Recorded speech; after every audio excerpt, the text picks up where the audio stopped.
I never imagined that a simple girls' trip could upend my life so completely. My wife Rachel and I had been married for 12 years. We had built a life together, 2 children, a home full of memories and routines that felt secure. I trusted her completely, believing in our marriage, never imagining that betrayal was lurking just around the corner. The warning signs were subtle at first. Rachel became increasingly secretive about her phone, spent more time away from home under the pretense of girls' trips or personal errands, and grew defensive when I asked simple questions about her plans. At first, I tried to dismiss my instincts, chalking it up to stress or fatigue, but my gut told me something was terribly wrong. Then came the undeniable truth. While Rachel was on a weekend getaway with her friends, I discovered messages and photos revealing that she had been unfaithful. The most shocking revelation came a few weeks later when she returned, and I learned that she was pregnant not with my child, but with her affair partners. The betrayal cut deeper than anything I had ever imagined. I was stunned, heartbroken, and enraged, but I refused to act impulsively. Instead of confronting her immediately, I began a meticulous plan of observation and evidence gathering. I documented every message, every meeting, every interaction between Rachel and her lover. I collected proof not just for personal validation, but for legal leverage. I knew that the ultimate revenge had to be strategic, thorough, and unavoidable.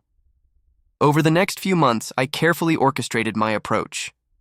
I maintained composure, pretending to process the shock quietly while continuing to gather evidence. Rachel, confident that I was unaware of the full scope of her betrayal, became increasingly careless, leaving more traces of her affair and plans for the future. Her arrogance worked in my favor. When the time came, I executed my plan. I exposed the affair to both families, ensuring that the betrayal could not be hidden. I presented irrefutable evidence to legal authorities, securing protection for my rights, my assets, and the children's well-being. The revelation was devastating for Rachel and her lover. Their confidence and manipulation crumbled under the weight of the truth. I didn't stop at legal exposure. I ensured that Rachel faced social consequences as well. Friends, colleagues, and extended family all became aware of the deception, leaving her isolated and accountable.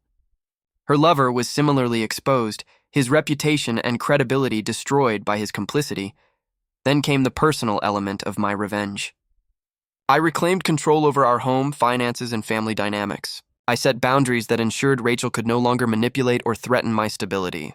I focused on my children, protecting them from the emotional fallout and ensuring that their lives remained secure despite the chaos their mother had caused. In the aftermath, I rebuilt my life with focus, dignity, and autonomy.